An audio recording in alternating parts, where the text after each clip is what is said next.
അസ്സലാമലൈക്കും welcome to yummy kitchen. ഇന്ന് ഞാനൊരു മിക്സഡ് പരിപ്പ് വടയാണ് ഉണ്ടാക്കുന്നത്.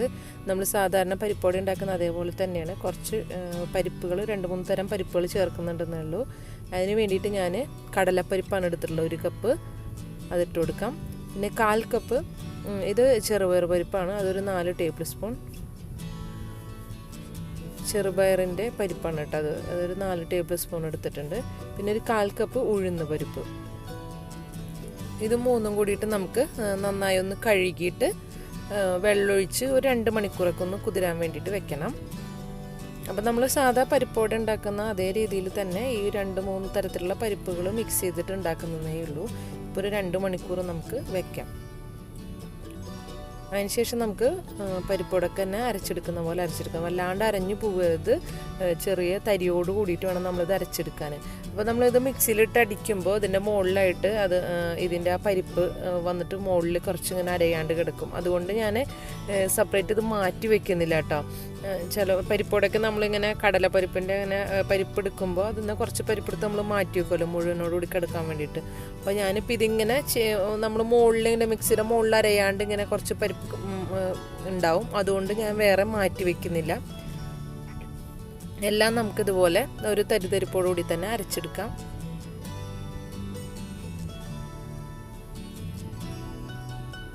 ഇതുപോലെ തന്നെ തരിതരിപ്പോട് കൂടിയിട്ട് എല്ലാം അരച്ചെടുത്തിട്ടുണ്ട്.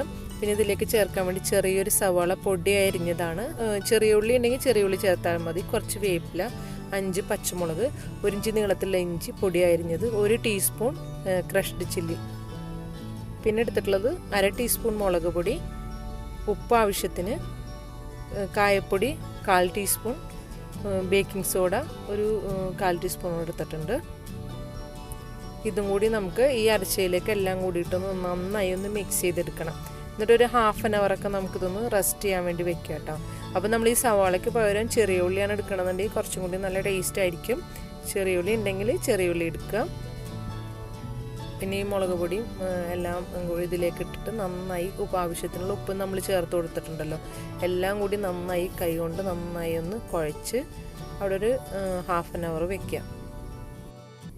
ഇപ്പം നന്നായി ഒന്ന് മിക്സായി വന്നിട്ടുണ്ട്. ഇതൊരു 1/2 hour വെക്കാം. അതിനുശേഷം നമുക്കിതൊന്ന് ഫ്രൈ ചെയ്തെടുക്കണം. ഞാനൊരു നുള്ളു കായപ്പൊടിയും കൂടി ചേർക്കുന്നുണ്ട് കേട്ടോ. ഈ കായത്തിൻ്റെ ഫ്ലേവർ കൂടുതൽ ഇഷ്ടമുള്ളത് കൊണ്ട് ഒരു നുള്ളു കായപ്പൊടിയും കൂടി ഞാനിതിലേക്ക് ആഡ് ചെയ്തിട്ട് നന്നായി ഒന്ന് കുഴച്ചെടുത്തിട്ടുണ്ട്. അപ്പോൾ നമ്മൾ മിക്സ് റെഡി ആയിട്ടുണ്ട്. ഇനി നമുക്ക് എണ്ണയിലിട്ട് ഫ്രൈ ചെയ്തെടുക്കണം. ഇപ്പോൾ ഞാൻ ഓയിലാണ് കേട്ടോ ഒഴിച്ചിട്ടുള്ളത് ചട്ടിയിൽ. അപ്പോൾ നന്നായി ഒന്ന് ചൂടായി വരട്ടെ. ഇതേപോലെ ഒരു പിടിയെടുത്തിട്ട് ബോൾസാക്കി എടുക്കുക. ഇത് നന്നായി ഒന്ന് കയ്യിൽ വെച്ച് 2 കൈയും വെച്ച് ഒന്ന് പ്രസ് ചെയ്തിട്ട് എടുക്കണം. ഇതുപോലെ നമുക്ക് എല്ലാം ഒന്ന് പരത്തിയിട്ട് പൊരിച്ചെടുക്കണം. അപ്പോൾ എണ്ണ നന്നായി ചൂടായി വന്നിട്ടുണ്ട്. ഇതുപോലെ ഒരു ബോൾസ് എടുക്കുക. കൈ 2 ഈ കൈൻ്റെ നടുവിൽ വെച്ചിട്ട് മറ്റേ കൈ കൊണ്ടൊന്ന് നന്നായി പ്രസ് ചെയ്തിട്ട് നടുവൊന്ന് പതുക്കെ അമർത്തി കൊടുക്കുക. ഇതുപോലെ പൊരിച്ചെടുക്കുക. അപ്പോൾ എണ്ണ നന്നായി ചൂടായി ഇരിക്കട്ടെ. ആ ചൂടോടുകൂടി തന്നെ നമുക്ക് ഇതൊന്ന് ഇതിലേക്ക് ഇട്ട് കൊടുക്കാം. അത് ഇട്ട് നന്നായി ഒന്ന് തിളച്ച് വന്നതിന് ശേഷം കുറച്ച് ചെറുതായിട്ടൊന്ന് കുറച്ചാൽ മതി ഇട്ട്. തീ അധികം കുറച്ച് എടുക്കണ്ട. അധികം കുറച്ചിട്ടുണ്ടെങ്കിൽ എണ്ണ ഇതിൽ നന്നായിട്ട് കുടിക്കും. അപ്പോൾ അതുകൊണ്ട് തന്നെ കുറച്ച് നല്ല തീയിൽ തന്നെ ഇരുന്നോട്ടെ. എന്നിട്ട് ഒരു സൈഡ് നന്നായി മുരിഞ്ഞ് വന്നതിന് ശേഷം വേണം തിരിച്ചിടാൻ. ആ ഇട്ടപ്പം തന്നെ നമ്മൾ തിരിച്ചു മറിച്ചിട്ട് കൊടുക്കരുത്. ഒരു സൈഡ് നന്നായിട്ട് ഇട്ട ആ സൈഡ് നന്നായി ഒന്ന് മുരിഞ്ഞ് വന്നതിന് ശേഷം നമുക്കിതൊന്ന് തിരിച്ചിട്ട് കൊടുക്കാം. അപ്പോൾ ഇതുപോലെ നമുക്കെല്ലാം ഒന്ന് തിരിച്ചിട്ട് കൊടുത്തിട്ടുണ്ട്. ഇനി ആ സൈഡ് നന്നായി ഒന്ന് മുരിഞ്ഞ് വരട്ടെ. അതിന് ശേഷം നമുക്കിതൊന്ന് കോരി മാറ്റാം. ഇപ്പോൾ നമ്മുടെ പരിപ്പ് ഇവിടെ 2 സൈഡും മുരിഞ്ഞ് നല്ല റെഡിയായി വന്നിട്ടുണ്ട്.